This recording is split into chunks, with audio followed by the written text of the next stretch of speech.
What is up, everybody? Happy game day. Welcome to a very special episode of Gameday Grub with the Pete's. Normally, it's Mrs. Pete. Today, you get me because we're cooking on the grill. And I'm the man of the house, so of course, I am going to be doing the grilling. She is going to be making the other part of this recipe that's way too complex for me, and it takes a pressure cooker and all kinds of different ingredients that I don't know anything about. But I do know how to grill, although this is the first time I've made this. This is courtesy of Nate the Great, who is our cameraman today. And also Mama Nate gave us the recipe for the beans. The beans, what are they called, Nate? Santa Maria beans? Santa Maria beans. So we'll show you that when it's done, but right now I'm going to show you how to cook this. Again, this is the first time I've grilled this, so bear with me. We'll see how it turns out. This is a cut called tri-tip steak, and I did it very simply. I'm using obviously a charcoal grill here. These were about 1.4 pounds a piece. We are feeding 5 people, and Nate eats for 3 people, so I'm assuming one of these is probably plenty for 2 people, but we have 5 people, so we got 2 of them. Now, what I did last night before I went to bed was I seasoned them and marinated them in kosher salt, crushed black pepper, garlic powder, and Montreal steak seasoning. You can use whatever kind of seasoning you want, whatever kind of steak seasoning you want. Maybe you want to put some onion powder on there or something. I don't know. It doesn't really matter. But I let that sit overnight. Then about 2 hours ago, I took these out of the refrigerator and let them get to room temperature, because you don't want to cook them cold because you want the center to cook and not just burn the outside. Most of you probably know how to grill, so I'll save you all that. But first thing I'm going to do here, we've got the charcoal all lit up. It's hot, ready to go. You can see that I have the charcoal on one side of the grill here because most of the time we're going to cook these steaks on indirect heat.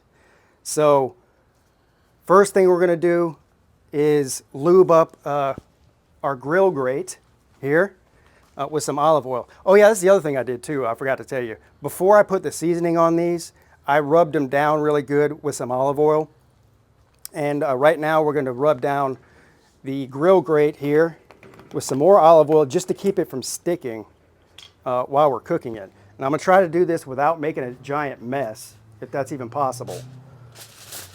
Which it probably isn't. So I'm just gonna, I got a nurdle glove. I don't even know how you pronounce that, Nate. A nano glove?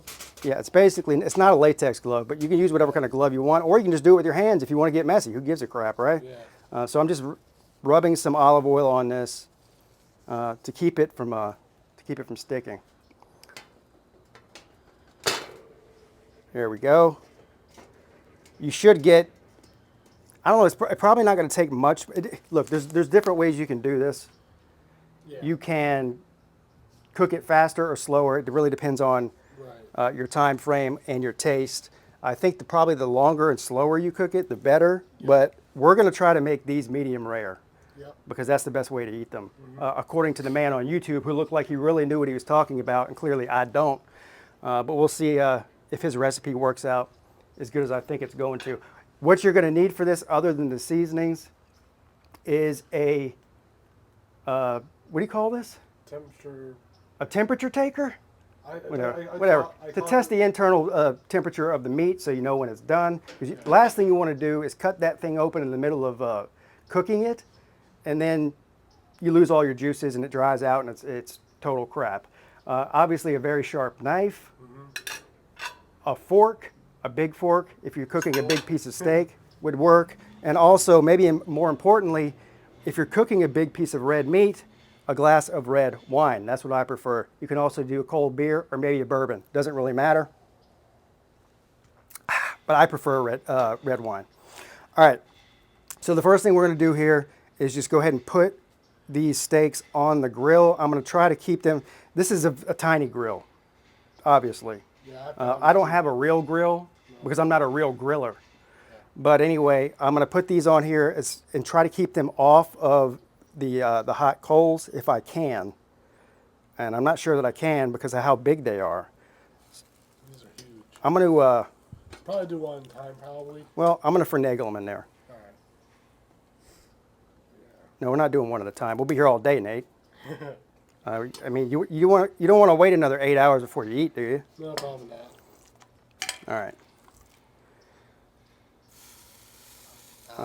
Sizzling. Well, we got some of it over the coals there. Let me try to move it around and finagle. I'm good at finagling. Some would say my entire YouTube channel is nothing but a big finagle, and they would be right. So that's good enough there for now. I think I got pretty much almost all of it off of the indirect heat there. The internal temperature at the end is going to be 125. Now I have this handy dandy digital or battery powered temperature taker, whatever you want to call it. Poker. Temperature poker, and it tells you exactly how many degrees, and you can even set medium rare on there and all that. So what we're going to do now is put the top on it and let it sit and cook indirectly for about 20 to 25 minutes, Yep. and then we'll take it from there. All right, guys, so it's been about 25 minutes cooking on direct heat. Before we started filming the second time here, I did move the coals over, so the next part, we're going to do more of a direct heat for another 20 to 25 minutes, depending. Again, like the resting temperature at the end before you rest it should be about 125. It should be right around 90 or 100 degrees right now. But as you can see, I've moved the coals over, so both of them are getting direct heat, and you can sear both sides. So if you want to do it for 20 minutes, you could do 10 minutes on one side and then flip it over, do 10 minutes on the other, to get the outside a little more crispy. The only thing you don't want to do here is overcook this. So we're going to let this sit for about another 20 minutes. I'll check it about 10 minutes in just to see what the temperature is to make sure we don't overcook it, but probably somewhere between 20 and 25 minutes. All right, guys, so it's been another about 18 minutes. I just checked. The internal temperature is right at about 126, so we need to take them off. The reason you take them off at 125 is they're going to continue to cook while they rest. You have to let them rest for, I don't know, at least 10 or 15 minutes off of the grill. They're still hot enough to where the internal temperature will still continue to rise for another 10 or 15 minutes or so. So, like I said, the last thing you want to do is let them overcook. So I'm going to let these rest for about 10 or 15 minutes. And then we'll check them out and see how they came out.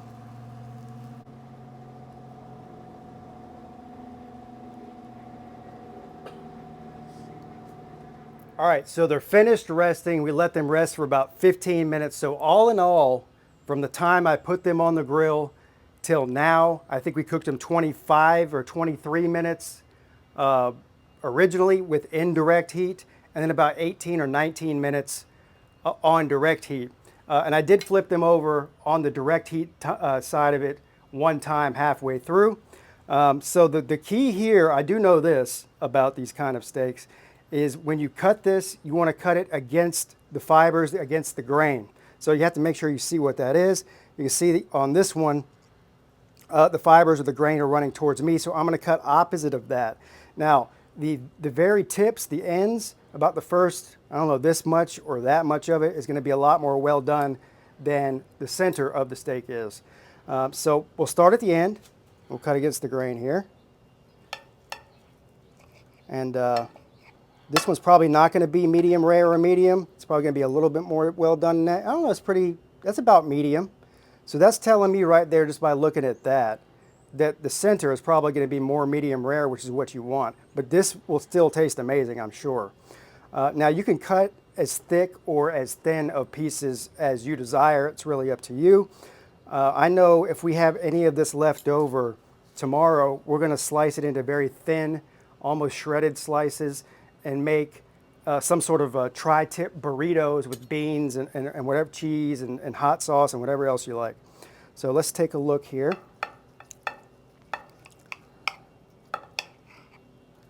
And that looks amazing. I'm gonna go a little off script here. I'm gonna take a taste of this because I have to. It's pretty good. because it looks good and it's also very tender. Oh yeah. Yeah. That was good. So you just continue to slice this in this manner. I'm going to take a slice right down the middle just to see the color of it. Because y'all don't want to sit here for 10 minutes and watch me cut this up. And there you go. Look at that. Wow. I don't know if you can really tell with the light out here. It's probably a little bit more than medium rare. It's closer to medium. And it's like I said, that's why it's so important to keep an eye on the internal temperature when you take it off, because it's going to continue to cook for another 10 minutes after you take it off because it's so hot. But this, it's a little bit more medium than medium rare, but it still looks really, the color on it's still really good. So just keep an eye on it when you're cooking it. Look, when you're using a charcoal grill, it's going to be a lot harder to control the temperature than if you're using a gas grill where you can just turn the knob, right? So just be cognizant of that. But all in all, it looks amazing and fantastic. Just a quick update here. After I got inside and cut up the second steak was actually a lot thicker than the other one. So it was a perfect medium rare, which worked out because I like medium rare. Nate likes medium rare, but my kids like it more on the medium side. So it does depend on how thick the steak is. Just pay attention to that. But all in all, it was great. Thanks for watching.